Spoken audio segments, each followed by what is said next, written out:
সম্মানিত আশিক রাসূলেরা, সারা দেশেই দেখেন কি অরাজকতা, খুন খারাপি রাস্তাঘাটে হচ্ছে।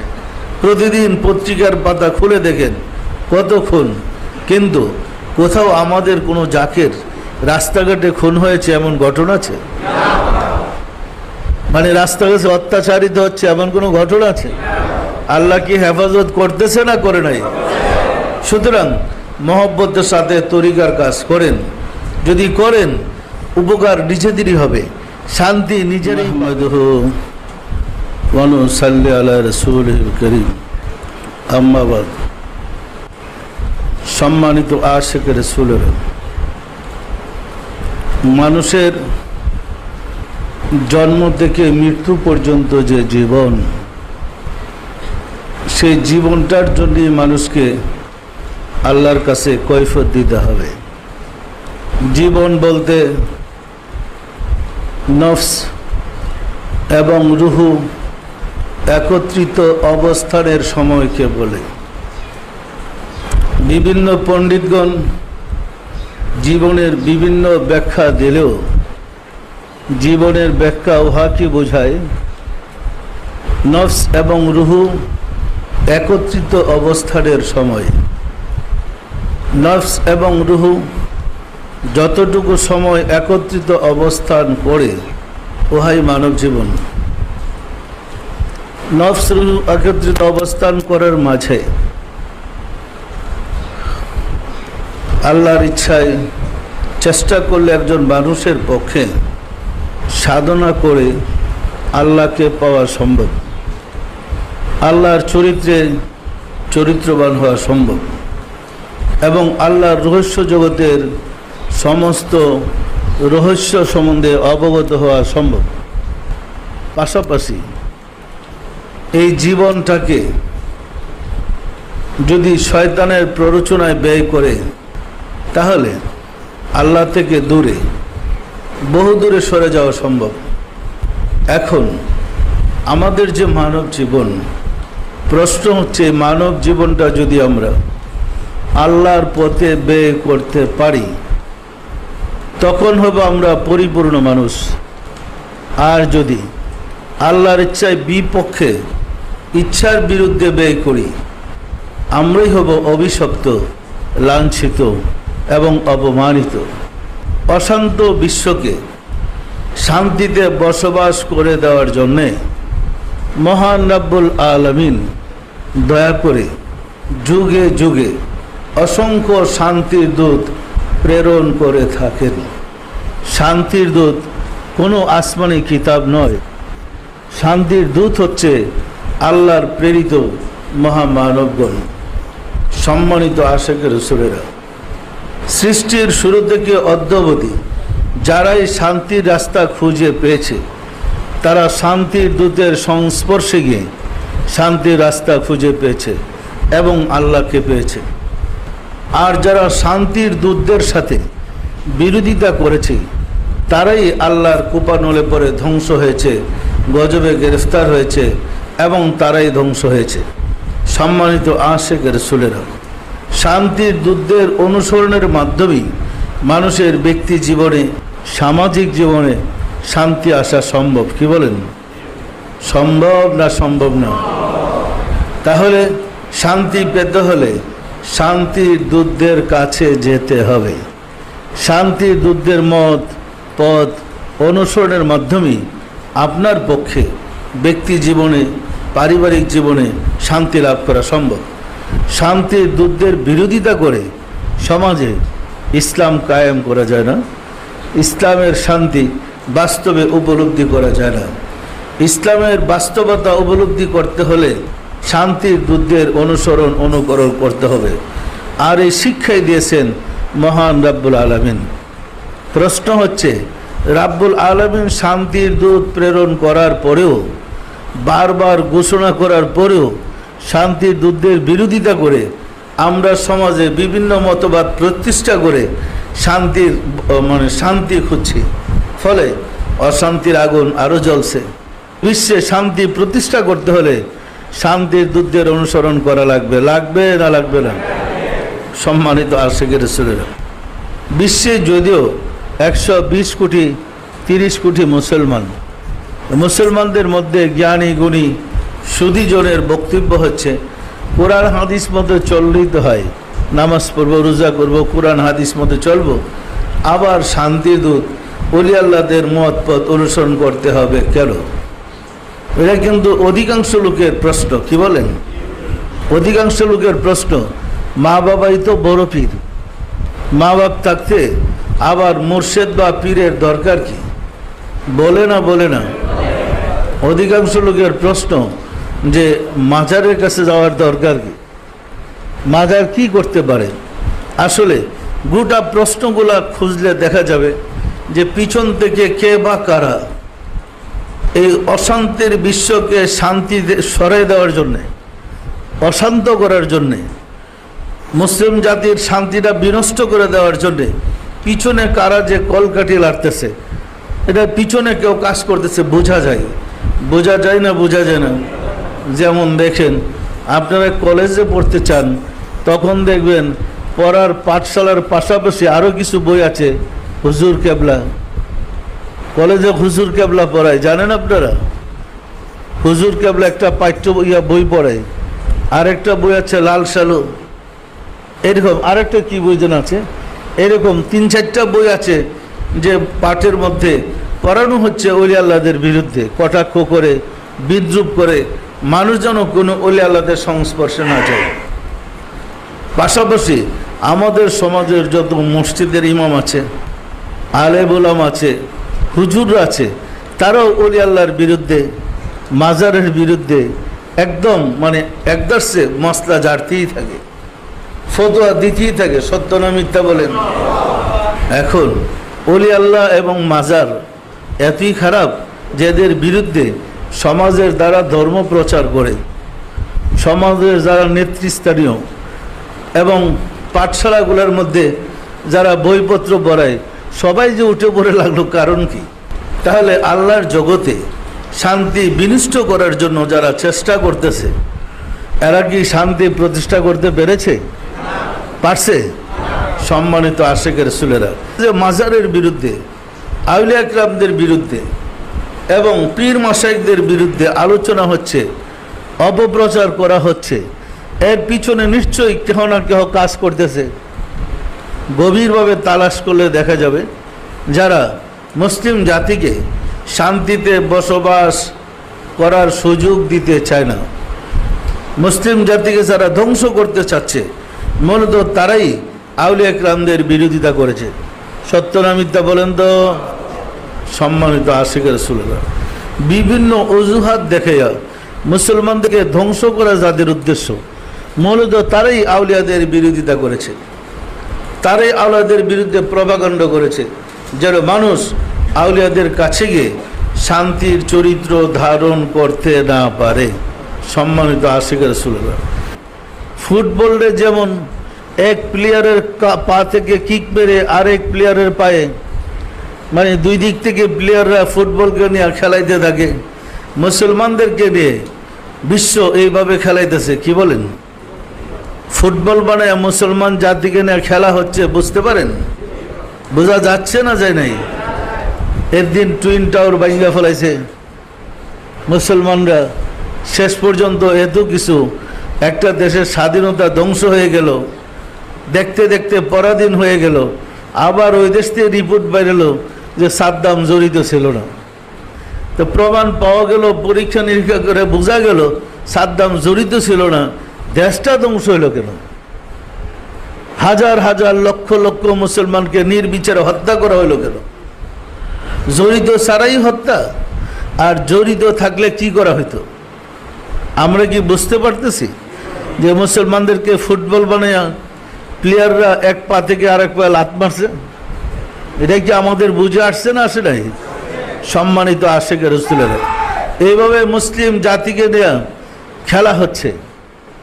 আমরা যদি এখনো বুঝতে না পারি যে আমাদের পিছনে একটা বিরাট শক্তি কাজ করতেছে, আমরা যেন কোনোদিন আল্লাহ ও রাসূলকে পেয়ে সমাজে শান্তিতে বসবাস করতে না পারি, তার ব্যবস্থা করার জন্য।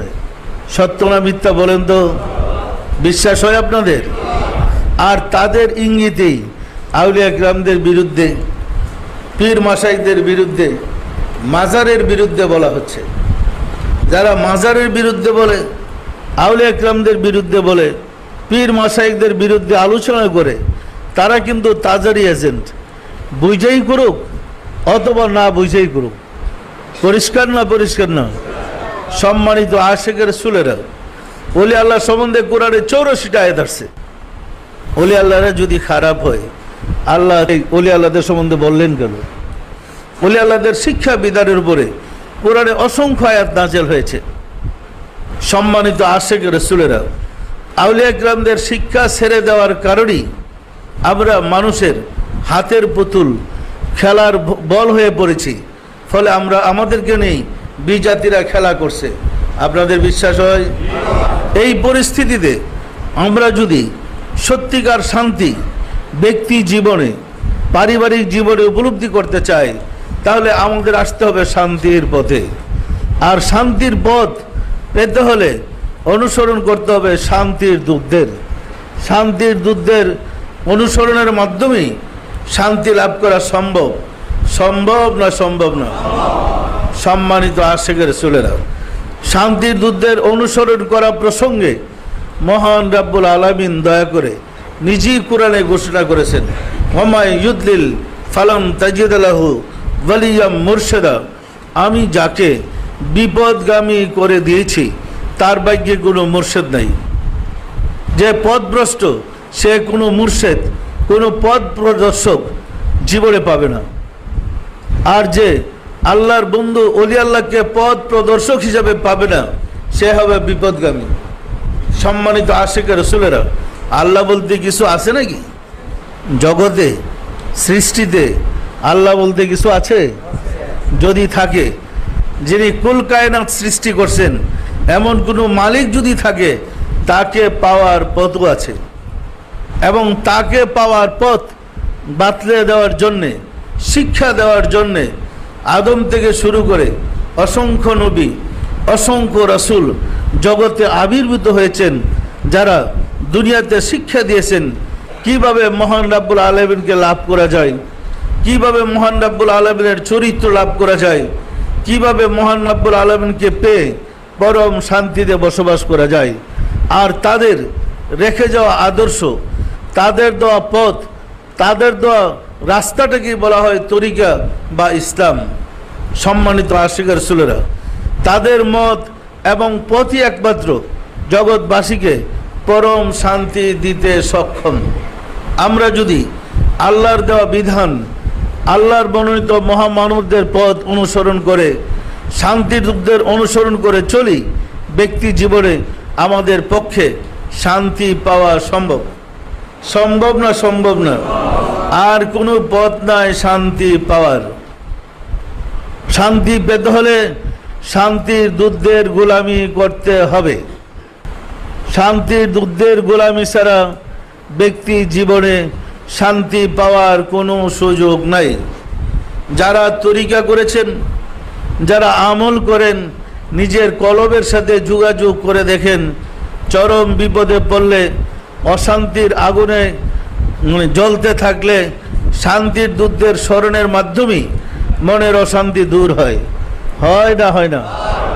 মুরাকাবায় শান্তির দূতের দৃষ্টি গোচরে আসলেই চরম বিপদ দূর হয়ে যায়। হয় না? হয় না? কিন্তু বিপদের সময় আল্লাহর সাহায্য পেতে হলে শান্তির দূতদের উসিলা ধরে আল্লাহর সাহায্য চেতে হয়। আর আল্লাহর সাহায্য পাওয়ার সাথে সাথে অসাধ্য দূর হয়ে যায়। হয় না? হয় না? সম্মানিত আশিকের রাসূলেরা, তাসাউফ ওয়াজ করে বোঝানোর কোনো বিষয় নয়। তাসাউফ প্র্যাকটিক্যাল আমলের দ্বারা উপলব্ধি করার বিষয় মাত্র। যারা তাসাউফ চর্চা করেছে, তাসাউফ সাধনা করেছে, যারা আল্লাহর পথের সাধক, তারা চরম বিপদে পড়েও আল্লাহর সাহায্য পেয়ে বিপদ থেকে শান্তিতেই রক্ষা, বেঁচে আছেন, উদ্ধার পেয়েছেন। সত্য না মিথ্যা বলেন তো? যারা শান্তির দূত বা শান্তির পথ অবলম্বন করে চলছে না, তারা কি বিপদে আপদে সাহায্য পায়? বিপদে আপদে আল্লাহর সাহায্য পাওয়া যায়। যেমন কয়েকদিন আগে বোধহয় আমাদের পত্রিকায়ও লিখেছেন, চট্টগ্রাম থেকে কয়েকজন জাকের আসছিল একদিন, এসে তারা এখানে নালিশ দিয়েছিল একটা বাচ্চা 2-2.5 ইঞ্চি একটা প্যারাক, ওই খেলতে খেলতে খেলতে মুখে নিয়ে এটা ভিতরে ঢুকে গেছে। ভিতরে ঢুকে যাওয়ার পরে প্যারাকটা গিয়ে লাঞ্চকে ছিদ্র করে ওইখানে এটা আটকা পড়ছে। এক্সট্রা করার পরে দেখা গেছে লাঞ্চের এই পাশ ওপাশ ছিদ্র হয়ে প্যারাকটা বাজে রয়েছে। প্রচণ্ড ব্যথা, এক্সট্রা করেছে, চিকিৎসা বিজ্ঞানে নিয়ে গেছে। এখন ডাক্তারদের প্রশ্ন, এটা অপারেশন করে বাইর করতে গেলে বাচ্চা হয়তো মারা যাবে। এখন বাচ্চার মা বাবা, বাচ্চা, পরিবার পরিজনের কি অবস্থা? কি কারো শান্তি আছে? পরম অশান্তি। এখন খুঁজতেছে প্যারাক বাইর করবে কেমনি। অপারেশন করলে বাচ্চা টিকানো কঠিন। আমাদের জাকেরদের মাধ্যমে দরবারে চলে আসছে, আয়সা অভিযোগ দায়ের করেছে। দায়ের করার পরে আমরা নিয়ম বলে দিছি, এই নিয়মে আল্লাহর কাছে কান্দাকাটি করেন। তো চিকিৎসার পরে যখন সুস্থ হলো না, আল্লাহর কাছে কান্দাকাটি করার পরে দেখা গিয়েছে একদিন বাচ্চাটার বমি হয়েছে, বমির সাথে প্যারাকটা বের হয়ে গেছে এবং বাচ্চা সম্পূর্ণ সুস্থ। যে বাচ্চা অপারেশন করে প্যারাক বের করলে বাঁচবে না, সেই প্যারাক কিভাবে বমির সাথে বের হয়ে তাকে সুস্থ করলো?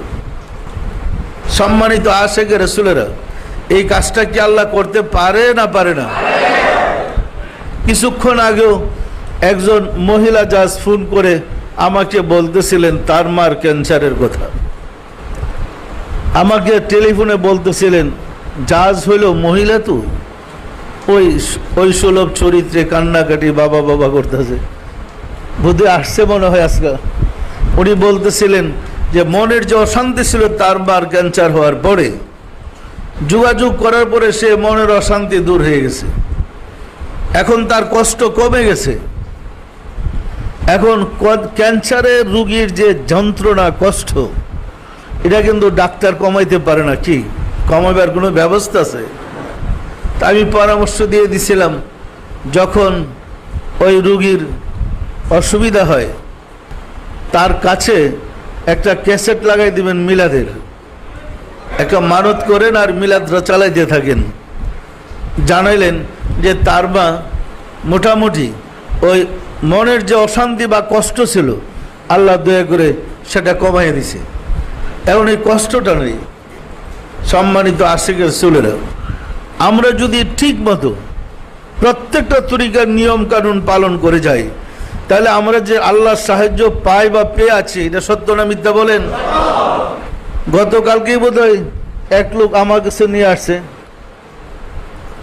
মঙ্গল না, গতকালকে আসছে একটা মিথ্যা কেসে, তার ভাইয়ের বোধ জেলে ছিল, সে মানে সে জেলখানায় ছিল গত 14 তারিখ। তার সঙ্গী সাথীদের 31 বছর জেল হয়েছে, আর সে এখানে কান্দাকাটি করছে, আল্লাহ দয়া করে মাফ করে দিয়েছে, সে খালাস পেয়ে গেছে। আর সাথীদের 31 বছর জেল, তো তারও তো 31 বছর জেল হওয়ার পালা ছিল। কি তো ওলি আল্লাহর আশ্রয় থাকলে লাভ না লস বলেন তো? এটা কি এমনি হবে? সম্মানিত আশিক রাসূলেরা, এইরকম বিপদে পড়ে দেখেন, অশান্তিতে থেকে দেখেন শান্তির দূতের স্মরণে অশান্তি দূর হয়ে শান্তি কিভাবে প্রতিষ্ঠিত হয়। সুতরাং শান্তি পেতে হলে, অশান্তি দূর করতে হলে শান্তির দূতদের অনুকরণ করতে হবে। শান্তির দূতদের অনুকরণ ব্যতীত শান্তি পাওয়ার কোনো পথ নেই। সম্মানিত আশিক রাসূলেরা, এইরকম অসংখ্য ঘটনা আছে। জেলখানায় গিয়ে ওই জেলের ভিতরে আটকা পড়ে যখন কাঁদতেছে, তখন দেখছে যে শান্তির দূতের ভরসায় বা দয়ায় জেল থেকে বেরিয়ে চলে আসে। এরকম অনেক ঘটনা কিন্তু আছে না নাই? সম্মানিত আশিক রাসূলেরা, আমরা যদি শান্তির দূতদের অনুকরণ করি, তো অশান্ত বিশ্বে শান্তি আসা সম্ভব না? সম্ভব না। একটা সিস্টেম আছে শান্তি আনার, আর তার জন্য আমাদেরকে আমল করতে হবে, নিয়ম কানুন পালন করতে হবে। আল্লাহ নিজে বলেন, ফাজকুরুনি আযকুরুকুম, তুমি আমাকে স্মরণ করো, আমি তোমাকে স্মরণ করিব। আপনি যদি আল্লাহকে স্মরণ না করেন, আল্লাহ আপনাকে সাহায্য করবে না। বিপদে পড়ে যখন শান্তির দূতকে স্মরণ করবেন, সাথে সাথে শান্তির দূত আপনার শান্তির ব্যবস্থা করে দেবে। কিন্তু আমাদের নিয়ম মতো কাজ করার প্রয়োজন। তাই জগৎবাসী যদি শান্তির দূতের অনুকরণ করে, আবার অশান্ত বিশ্বে শান্তি আসা সম্ভব। সম্মানিত আশিকের রাসূলেরা, সারা দেশেই দেখেন কি অরাজকতা, খুন খারাপি রাস্তাঘাটে হচ্ছে। প্রতিদিন পত্রিকার পাতা খুলে দেখেন কত খুন, কিন্তু কোথাও আমাদের কোনো জাকের রাস্তাঘাটে খুন হয়েছে এমন ঘটনা আছে? মানে রাস্তাঘাটে অত্যাচারিত হচ্ছে এমন কোনো ঘটনা আছে? আল্লাহ কি হেফাজত করতেছে না করে নাই? সুতরাং মহব্বতের সাথে তরিকার কাজ করেন। যদি করেন, উপকার নিজেদেরই হবে, শান্তি নিজেরাই পাবেন। বলতেছিলাম মানে নফস এবং রুহু একত্রিত অবস্থানের সময়কে জীবন বলে। এই জীবনের মূল্য অনেক বেশি।